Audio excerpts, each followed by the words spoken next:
अस्सलामुअलैकुम वरहमतुल्लाहि वबरकातुहू। दोस्तों, आपने सूरह मोहम्मद के बारे में बहुत कुछ सुना होगा। कुछ लोगों का ये ख्याल है कि सूरह मोहम्मद पढ़ने से जादू जिन्नात का मतलब जिन्नाती प्रॉब्लम शुरू हो जाती है, लेकिन ऐसा नहीं है। मैं पूरी अकीदत और ज़िम्मेदारी के साथ बोलता हूँ, जो इंसान सूरह मोहम्मद ही की सुनने की आदत बना ले, इंशाअल्लाह अल्लाह पाक को ये अदा इतनी पसंद बंदे की आएगी, क्योंकि अल्लाह पाक अपने महबूब से इतना प्यार फरमाता है, इतना प्यार फरमाता है। अल्लाह पाक इस नाम पाक की बरकत ही से आपकी तमाम बलाओं को दूर फरमा देता है, आपके घर में खैर व बरकत अता फरमाता है। आपके घर में कैसा भी जादू जिन्नात वाला साया हो, कैसा भी जादू टोना हो, टोटका हो चुका हो, किसी ने करा धरा दिया हो, सूरह मोहम्मद की बरकत से इन तमाम बलाओं का खात्मा हो जाता है। आपके घर में खैर व बरकत होती है। अगर घर में झगड़े ज़्यादा हों, सूरह मोहम्मद को कसरत से पढ़ा करें, कसरत से सुना करें। बुजुर्गान दीन यहाँ तक फरमाते हैं, सूरह मोहम्मद जो कसरत से पढ़ता है या सुनता है, तो ये क़यामत के दिन आपके लिए बख्शिश का ज़रिया बन जाएगी, आपके लिए नजात बन जाएगी। बहुत सारी बलाओं से छुटकारा दिलाने के लिए, बहुत सारी मुसीबतों से आज़ादी दिलाने के लिए, बहुत सारी बड़ी से बड़ी परेशानियों से हमेशा हमेशा के लिए छुटकारा दिलाने के लिए आपके पास बहुत ही अनमोल तोहफ़ा है। वो तोहफ़ा है सूरह मोहम्मद। दिल से सुनकर देखें, ना आपकी किस्मत चमके, आप इस बात को बोल सकते हैं। दोस्तों, आपको चाहिए कैसी भी बड़ी से बड़ी मुश्किल हो, आप सूरह मोहम्मद को कसरत से पढ़ा करें या सुना करें। इंशाअल्लाह मुझे उम्मीद है वीडियो आपको ज़रूर पसंद आई होगी। दिल से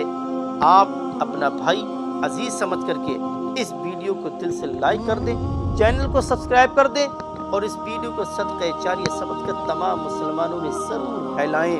आइए सुन लेते हैं सूरह मोहम्मद की तिलावत। अऊज़ु बिल्लाहि मिनश शैतानिर रजीम। बिस्मिल्लाहिर रहमानिर रहीम। अल्लज़ीना कफ़रू व सद्दू अन सबीलिल्लाहि अضل अमालहुम वल्लज़ीना आमनू व अमिलुस्सालिहाति व आमनू बिमा नुज़्ज़िला अला मुहम्मदिन व हुवल हक़्क़ु मिन रब्बिहिम कफ़्फ़र अन्हुम सय्यातिहिम व अस्लह बालहुम ज़ालिक बिअन्नल्लज़ीना कफ़रू इत्तबअुल बातिल व अन्नल्लज़ीना आमनू इत्तबअुल हक़्क़ मिन रब्बिहिम कज़ालिक यज़रिबुल्लाहु लिन्नासि अम्सालहुम फ़इज़ा लक़ीतुमुल्लज़ीना कफ़रू फ़दरब अर्रिक़ाब हत्ता इज़ा अथख़ल्तुमूहुम फ़शुद्दुल वसाक़ फ़इम्मा मन्नन बअद व इम्मा फ़िदाअन हत्ता तदअल हर्ब औज़ारहा ज़ालिक वलौ यशाअल्लाहु लंतसर मिनहुम वलाकिन लियब्लुव बअदकुम बिबअद वल्लज़ीना क़ुतिलू फ़ी सबीलिल्लाहि फ़लन युज़िल्ल अमालहुम सयहदीहिम व युस्लिहु बालहुम व युदख़िलुहुमुल जन्नता अर्रफ़ा लहुम या अय्युहल्लज़ीना आमनू इन तंसुरुल्लाह यंसुरकुम व युथब्बित अक़दामकुम वल्लज़ीना कफ़रू फ़तअसन लहुम व अضل अमालहुम ذلك بأنهم كرهوا ما أنزل الله فحبط أعمالهم أفلم يسيروا في الأرض فينظروا كيف كان عاقبة الذين من قبلهم دمر الله عليهم وللكافرين أمثالها ذلك بأن الله مولى الذين آمنوا وأن الكافرين لا مولى لهم إن الله يدخل الذين آمنوا وعملوا الصالحات جنات تجري من تحتها الأنهار والذين كفروا يتمتعون ويأكلون كما تأكل الأنعام والنار مثوى لهم وكأين من قرية هي أشد قوة من قريتك التي أخرجتك وأهلكناهم فلا ناصر لهم أفمن كان على بينة من ربه كمن زين له سوء عمله واتبعوا أهواءهم مثل الجنة التي وعد المتقون فيها أنهار من ماء غير آسن وأنهار من لبن لم يتغير طعمه وأنهار من خمر لذة للشاربين وأنهار من عسل مصفى ولهم فيها من كل الثمرات ومغفرة من ربهم كمن هو خالد في النار فسقوا ماء حميما فقطع أمعاءهم ومنهم من يستمع إليك حتى إذا خرجوا من عندك قالوا للذين أوتوا العلم ماذا قال آنفا أولئك الذين طبع الله على قلوبهم واتبعوا آباءهم والذين اهتدوا زادهم هدى وآتاهم تقواهم فهل ينظرون إلا الساعة أن تأتيهم بغتة فقد جاء أشراطها فأن لهم إذا جاءتهم ذكراهم فاعلموا أنه لا إله إلا الله واستغفر ذنبك وللمؤمنين والمؤمنات والله يعلم متقلبكم ومثواكم ويقول الذين آمنوا لولا نزلت سورة فإذا أنزلت سورة محكمة وذكر فيها القتال رأيت الذين في قلوبهم مرض ينظرون إليك نظر المغشي عليه من الموت فأولى لهم تعاطوا وقول معروف فإذا عزم الأمر فلو صدقوا الله لكان خيرا لهم فهل عسيتم إن توليتم أن تفسدوا في الأرض وتقطعوا أرحامكم أولئك الذين لعنهم الله فأسمعوا وأعمى أبصارهم أفلا يتدبرون القرآن أم على قلوب أقفالها إن الذين ارتدوا على أدبارهم من بعد ما تبين لهم الهدى الشيطان سول لهم وأملى لهم ذلك بأنهم قالوا للذين كرهوا ما نزل الله سنطيعكم في بعض الأمر والله يعلم إسرارهم فكيف إذا توفتهم الملائكة يضربون وجوههم وأدبارهم ذلك بأنهم اتبعوا ما أسخط الله وكرهوا رضوانه فحبط أعمالهم أم حسب الذين في قلوبهم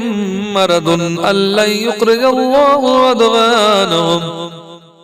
ولو نشاء لأريناكهم فلعرفتهم بسيماهم ولتعرفنهم في لحن القول والله يعلم أعمالكم ولنبلونكم حتى نعلم المجاهدين منكم والصابرين ونبلو أخباركم إن الذين كفروا وصدوا عن سبيل الله وشاقوا الرسول من بعد ما تبين لهم الهدى لن يضروا الله شيئا وسيحبط أعمالهم يا أيها الذين آمنوا أطيعوا الله وأطيعوا الرسول ولا تبطلوا أعمالكم إن الذين كفروا وصدوا عن سبيل الله ثم ماتوا وهم كفار فلن يغفر الله لهم فلا تهنوا وتدعوا إلى السلم وأنتم العالون والله معكم ولن يتركم أعمالكم إنما الحياة الدنيا لعب ولغب وإن تؤمنوا وتتقوا يؤتكم أجوركم ولا يسألكم أموالكم إن يسألكموها فيحفكم تبخلوا ويخرج أدغانكم ها أنتم هؤلاء تدعون لتنفقوا في سبيل الله فمنكم من يبخل ومن يبخل فإنما يبخل عن نفسه والله الغني وأنتم الفقراء وإن تتولوا يستبدل قوما غيركم ثم لا يكونوا أمثالكم صدق الله العظيم. أعوذ بالله من الشيطان الرجيم. بسم الله الرحمن الرحيم. الذين كفروا وصدوا عن سبيل الله أضل أعمالهم والذين آمنوا وعملوا الصالحات وآمنوا بما نزل على محمد وهو الحق من ربهم كفر عنهم سيئاتهم وأصلح بالهم ذلك بأن الذين كفروا اتبعوا الباطل وأن الذين آمنوا اتبعوا الحق من ربهم كذلك يضرب الله للناس أمثالهم فإذا لقيتم الذين كفروا فضرب الرقاب حتى إذا أثخنتموهم فشدوا الوثاق فإما منا بعد وإما فداء حتى تدع الحرب أوزارها ذلك ولو يشاء الله لانتصر منهم ولكن ليبلو بعضكم ببعض والذين قتلوا في سبيل الله فلن يضل أعمالهم سيهديهم ويصلح بالهم ويدخلهم الجنة عرفها لهم يا أيها الذين آمنوا إن تنصروا الله ينصركم ويثبت أقدامكم والذين كفروا فتعسا لهم وأضل أعمالهم ذلك بأنهم كرهوا ما أنزل الله فحبط أعمالهم أفلم يسيروا في الأرض فينظروا كيف كان عاقبة الذين من قبلهم دمر الله عليهم وللكافرين أمثالها ذلك بأن الله مولى الذين آمنوا وأن الكافرين لا مولى لهم إن الله يدخل الذين آمنوا وعملوا الصالحات جنات تجري من تحتها الأنهار والذين كفروا يتمتعون ويأكلون كما تأكل الأنعام والنار مثوى لهم وكأي من قرية هي أشد قوة من قريتك التي أخرجتك وأهلكناهم فلا ناصر لهم أفمن كان على بينة من ربه كمن زين له سوء عمله واتبعوا أهواءهم مثل الجنة التي وعد المتقون فيها أنهار من ماء غير آسن وأنهار من لبن لم يتغير طعمه وأنهار من خمر لذة للشاربين وأنهار من عسل مصفى ولهم فيها من كل الثمرات ومغفرة من ربهم كمن هو خالد في النار وسقوا ماء حميما فقطع أمعاءهم ومنهم من يستمع إليك حتى إذا خرجوا من عندك قالوا للذين أوتوا العلم ماذا قال آنفا أولئك الذين تبع الله على قلوبهم واتبعوا آباءهم والذين اهتدوا زادهم هدى وآتاهم تقواهم فهل ينظرون إلا الساعة أن تأتيهم بغتة فقد جاء أشراطها فأن لهم إذا جاءتهم ذكراهم فاعلم أنه لا إله إلا الله واستغفر ذنبك وللمؤمنين والمؤمنات والله يعلم متقلبكم ومثواكم. ويقول الذين آمنوا لولا نزلت سورة فإذا أنزلت سورة محكمة وذكر فيها القتال رأيت الذين في قلوبهم مرض ينظرون إليك نظر المغشي عليه من الموت فأولى لهم تعاطوا وقول معروف فإذا عزم الأمر فلو صدقوا الله لكان خيرا لهم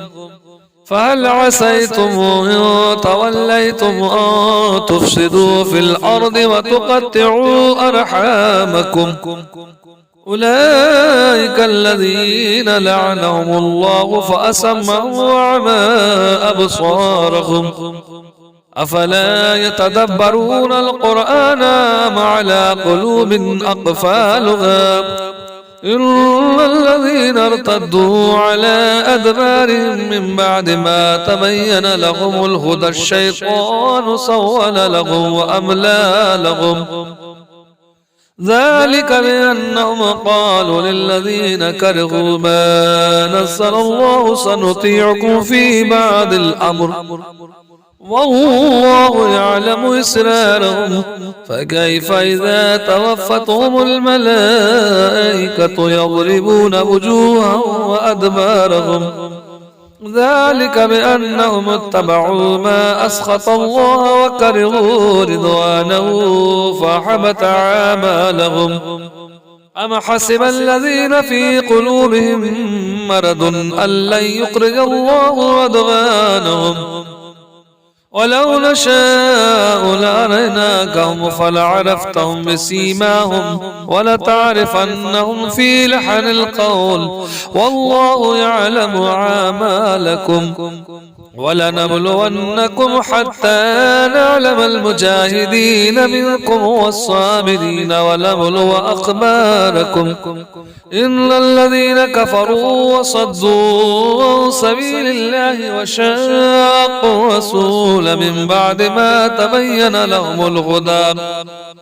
لهم الهدى لن يضروا الله شيئا وسيحبط أعمالهم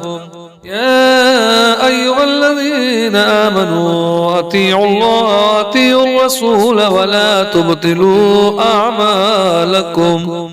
إن الذين كفروا وصدوا عن سبيل الله ثم ماتوا وهم كفار فلن يغفر الله لهم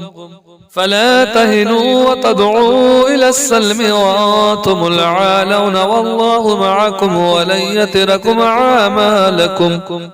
إنما الحياة الدنيا لعب ولهو وإن تؤمنوا وتتقوا يؤتكم أجوركم ولا يسألكم أموالكم إن يسألكموها فيحفكم تبخلوا ويخرج أدغانكم ها أنتم هؤلاء تدعون لتنفقوا في سبيل الله فمنكم من يبخل ومن يبخل فإنما يبخل عن نفسه والله الغني وأنتم الفقراء وإن تتولوا يستبدل قوما غيركم ثم لا يكونوا أمثالكم صدق الله العظيم. أعوذ بالله من الشيطان الرجيم بسم الله الرحمن الرحيم الذين كفروا وصدوا عن سبيل الله أضل أعمالهم والذين آمنوا وعملوا الصالحات وآمنوا بما نزل على محمد وهو الحق من ربهم كفر عنهم سيئاتهم وأصلح بالهم ذلك بأن الذين كفروا اتبعوا الباطل وأن الذين آمنوا اتبعوا الحق من ربهم كذلك يضرب الله للناس أمثالهم فإذا لقيتم الذين كفروا فضرب الرقاب حتى إذا أثخنتموهم فشدوا الوثاق فإما منا بعد وإما فداء حتى تدع الحرب أوزارها ذلك ولو يشاء الله لانتصر منهم ولكن ليبلو بعضكم ببعض والذين قتلوا في سبيل الله فلن يضل أعمالهم سيهديهم ويصلح بالهم ويدخلهم الجنة عرفها لهم يا أيها الذين آمنوا إن تنصروا الله ينصركم ويثبت أقدامكم والذين كفروا فتعسا لهم وأضل أعمالهم ذلك بأنهم كرهوا ما أنزل الله فحبط أعمالهم أفلم يسيروا في الأرض فينظروا كيف كان عاقبة الذين من قبلهم دمر الله عليهم وللكافرين أمثالها ذلك بأن الله مولى الذين آمنوا وأن الكافرين لا مولى لهم إن الله يدخل الذين آمنوا وعملوا الصالحات جنات تجري من تحتها الأنهار والذين كفروا يتمتعون ويأكلون كما تأكل الأنعام والنار مثوى لهم وكأي من قرية هي أشد قوة من قريتك التي أخرجتك وأهلكناهم فلا ناصر لهم أفمن كان على بينة من ربه كمن زين له سوء عمله واتبعوا هواءهم مثل الجنة التي وعد المتقون فيها أنهار من ماء غير آسن وأنهار من لبن لم يتغير طعمه وأنهار من خمر لذة للشاربين وأنهار من عسل مصفى ولهم فيها من كل الثمرات ومغفرة من ربهم كمن هو خالد في النار فسقوا ماء حميما فقطع أمعاءهم ومنهم من يستمع إليك حتى إذا خرجوا من عندك قالوا للذين أوتوا العلم ماذا قال آنفا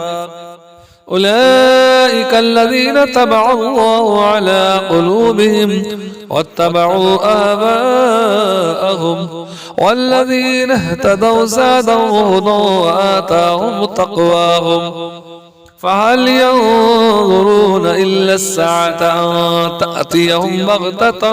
فقد جاء أشراطها فأن لهم إذا جاءتهم ذكراهم فاعلموا أنه لا إله إلا الله واستغفر ذنبك وللمؤمنين والمؤمنات والله يعلم متقلبكم ومثواكم ويقول الذين آمنوا لولا نزلت سورة فإذا أنزلت سورة محكمة وذكر فيها القتال رأيت الذين في قلوبهم مرض ينظرون إليك نظر المغشي عليه من الموت فأولى لهم تعاطوا وقول معروف فإذا عزم الأمر فلو صدقوا الله لكان خيرا لهم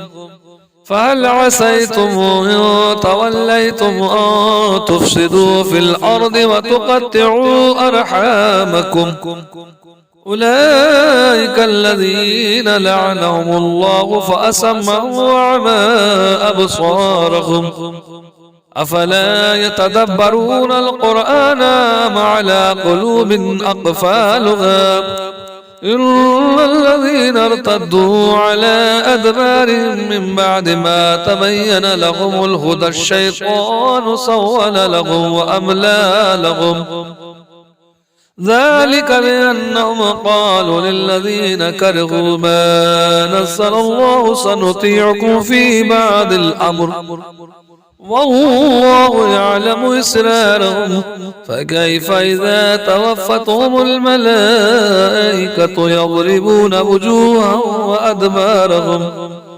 ذلك بأنهم اتبعوا ما أسخط الله وكرهوا رضوانه فحبط أعمالهم أم حسب الذين في قلوبهم مرض أن لن يخرج الله أضغانهم ولو نشاء لأريناكهم فلعرفتهم بسيماهم ولتعرفنهم في لحن القول والله يعلم أعمالكم ولنبلونكم حتى نعلم المجاهدين منكم والصابرين ونبلو أخباركم إن الذين كفروا وصدوا عن سبيل الله وشاقوا الرسول من بعد ما تبين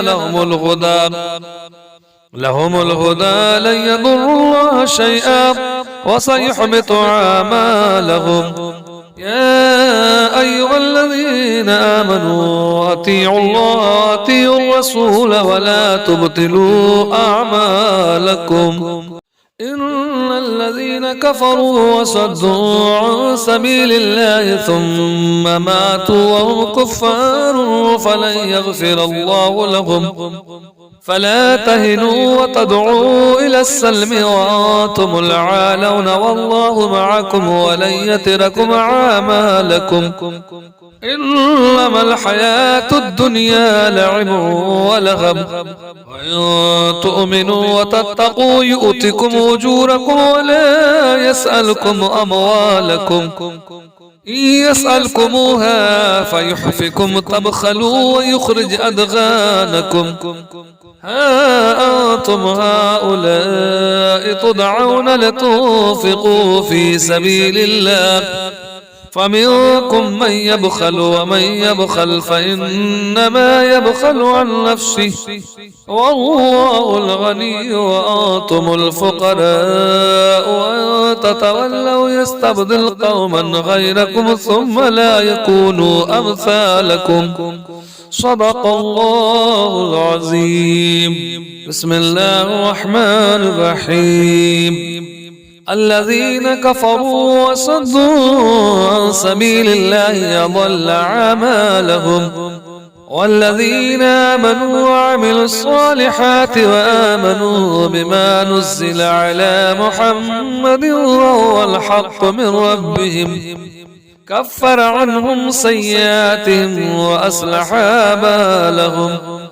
ذلك بأن الذين كفروا اتبعوا الباطل وأن الذين آمنوا اتبعوا الحق من ربهم كذلك يضرب الله للناس أمثالهم فإذا لقيتم الذين كفروا فضرب الرقاب حتى إذا أثخنتموهم فشدوا الوثاق فإما منا بعد وإما فداء حتى تدع الحرب أوزارها ذلك ولو يشاء الله لانتصر منهم ولكن ليبلو بعضكم ببعض والذين قتلوا في سبيل الله فلن يضل أعمالهم سيهديهم ويصلح بالهم ويدخلهم الجنة عرفها لهم يا أيها الذين آمنوا إن تنصروا الله ينصركم ويثبت أقدامكم والذين كفروا فتعسا لهم وأضل أعمالهم ذلك بأنهم كرهوا ما أنزل الله فحبط أعمالهم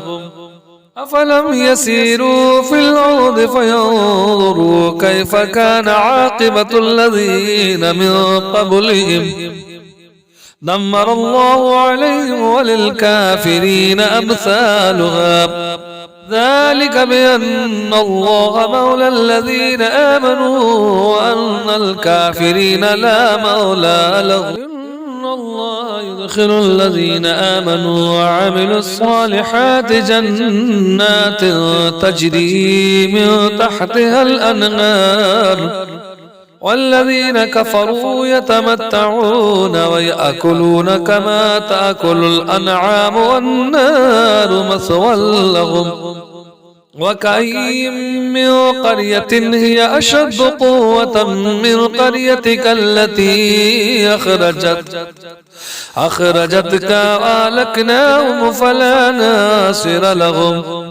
أفمن كان على بينة من ربه كمن زين له سوء عمله واتبعوا هواءهم مثل الجنة التي وعد المتقون فيها أنهار من ماء غير آسن وأنهار من لبن لم يتغير طعمه وأنهار من خمر لذة للشاربين وأنهار من عسل مصفى ولهم فيها من كل الثمرات ومغفرة من ربهم كمن هو خالد في النار فسقوا ماء حميما فقطع أمعاءهم ومنهم من يستمع إليك حتى إذا خرجوا من عندك قالوا للذين أوتوا العلم ماذا قال آنفا أولئك الذين طبع الله على قلوبهم واتبعوا آباءهم والذين اهتدوا زادهم هدى وآتاهم تقواهم فهل ينظرون إلا الساعة أن تأتيهم بغتة فقد جاء أشراطها فأن لهم إذا جاءتهم ذكراهم فاعلموا أنه لا إله إلا الله واستغفر ذنبك وللمؤمنين والمؤمنات والله يعلم متقلبكم ومثواكم ويقول الذين آمنوا لولا نزلت سورة فإذا أنزلت سورة محكمة وذكر فيها القتال رأيت الذين في قلوبهم مرض ينظرون إليك نظر المغشي عليه من الموت فأولى لهم تعاطوا وقول معروف فإذا عزم الأمر فلو صدقوا الله لكان خيرا لهم فهل عسيتم إن توليتم أن تفسدوا في الأرض وتقطعوا أرحامكم أولئك الذين لعنهم الله فأسمعوا وأعمى أبصارهم أفلا يتدبرون القرآن أم على قلوب أقفالها إن الذين ارتدوا على أدبارهم من بعد ما تبين لهم الهدى الشيطان سول لهم وأملى لهم ذلك بأنهم قالوا للذين كرهوا ما نزل الله سنطيعكم في بعض الأمر والله يعلم إسرارهم فكيف إذا توفتهم الملائكة يضربون وجوههم وأدبارهم ذلك بأنهم اتبعوا ما أسخط الله وكرهوا رضوانه فحبط أعمالهم أم حسب الذين في قلوبهم مرض أن لن يخرج الله أضغانهم ولو نشاء لأريناكهم فلعرفتهم بسيماهم ولتعرفنهم في لحن القول والله يعلم أعمالكم ولنبلونكم حتى نعلم المجاهدين منكم والصابرين ونبلو أخباركم إن الذين كفروا وصدوا عن سبيل الله وشاقوا الرسول من بعد ما تبين لهم الهدى لن يضروا الله شيئا وسيحبط أعمالهم يا أيها الذين آمنوا أطيعوا الله وأطيعوا الرسول ولا تبطلوا أعمالكم إن الذين كفروا وصدوا عن سبيل الله ثم ماتوا وهم كفار فلن يغفر الله لهم فلا تهنوا وتدعوا إلى السلم وأنتم العالون والله معكم ولن يتركم أعمالكم إنما الحياة الدنيا لعب ولغب وإن تؤمنوا وتتقوا يؤتكم أجوركم ولا يسألكم أموالكم إن يسألكموها فيحفكم تبخلوا ويخرج أدغانكم ها أنتم هؤلاء تدعون لتنفقوا في سبيل الله فمنكم من يبخل ومن يبخل فإنما يبخل عن نفسه والله الغني وأنتم الفقراء وإن تتولوا يستبدل قوما غيركم ثم لا يكونوا أمثالكم صدق الله العظيم بسم الله الرحمن الرحيم الذين كفروا وصدوا عن سبيل الله أضل أعمالهم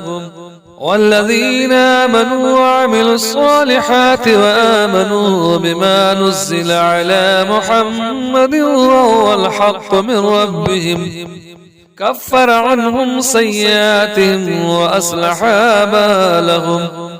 ذلك بأن الذين كفروا اتبعوا الباطل وأن الذين آمنوا اتبعوا الحق من ربهم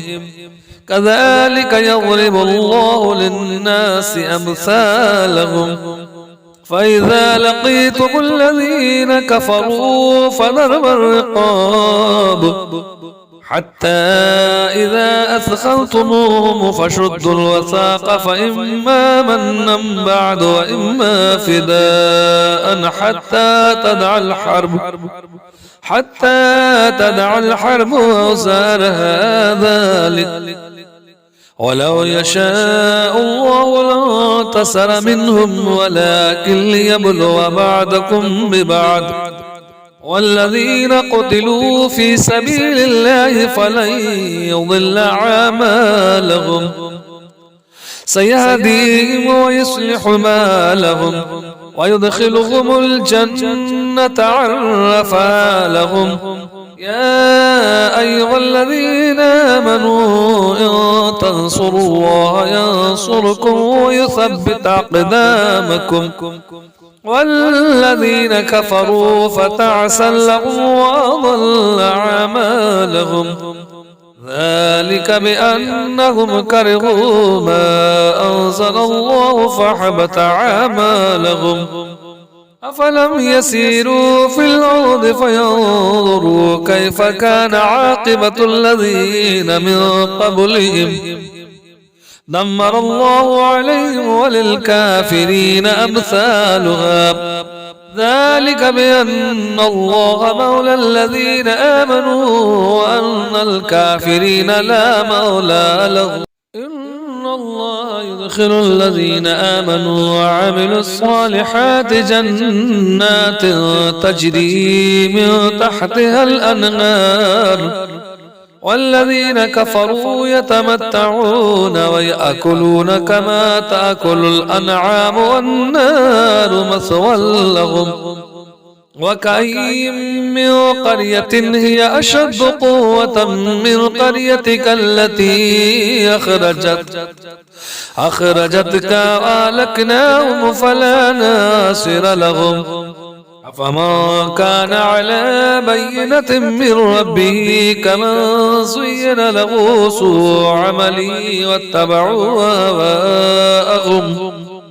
مثل الجنة التي وعد المتقون فيها أنهار من ماء غير آسن وأنهار من لبن لم يتغير طعمه وأنهار من خمر لذة للشاربين وأنهار من عسل مصفى ولهم فيها من كل الثمرات ومغفرة من ربهم كمن هو خالد في النار وسقوا ماء حميما فقطع أمعاءهم ومنهم من يستمع إليك حتى إذا خرجوا من عندك قالوا للذين أوتوا العلم ماذا قال آنفا أولئك الذين تبع الله على قلوبهم واتبعوا آباءهم والذين اهتدوا زادهم هدى وآتاهم تقواهم فهل ينظرون إلا الساعة أن تأتيهم بغتة فقد جاء أشراطها فأن لهم إذا جاءتهم ذكراهم فاعلم أنه لا إله إلا الله واستغفر ذنبك وللمؤمنين والمؤمنات والله يعلم متقلبكم ومثواكم ويقول الذين آمنوا لولا نزلت سورة فإذا أنزلت سورة محكمة وذكر فيها القتال رأيت الذين في قلوبهم مرض ينظرون إليك نظر المغشي عليه من الموت فأولى لهم تعاطوا وقول معروف فإذا عزم الأمر فلو صدقوا الله لكان خيرا لهم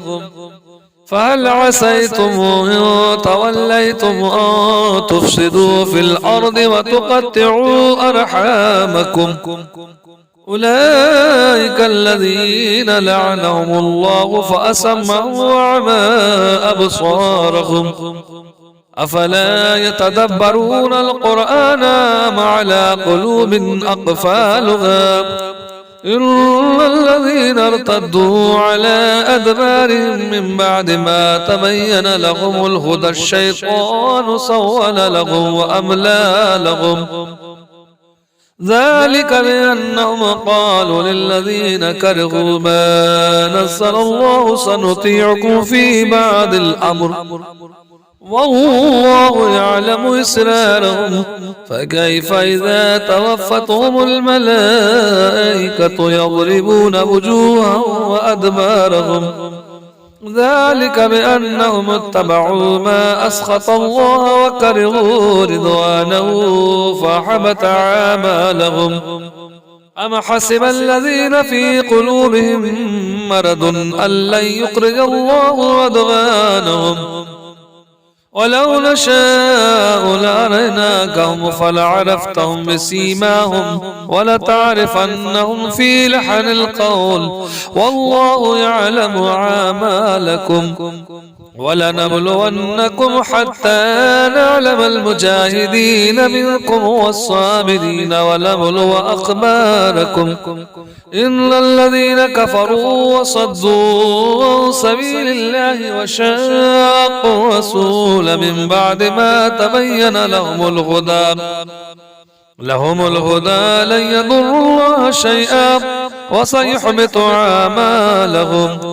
يا أيها الذين آمنوا أطيعوا الله وأطيعوا الرسول ولا تبطلوا أعمالكم إن الذين كفروا وصدوا عن سبيل الله ثم ماتوا وهم كفار فلن يغفر الله لهم فلا تهنوا وتدعوا إلى السلم وأنتم العالون والله معكم ولن يتركم أعمالكم إنما الحياة الدنيا لعب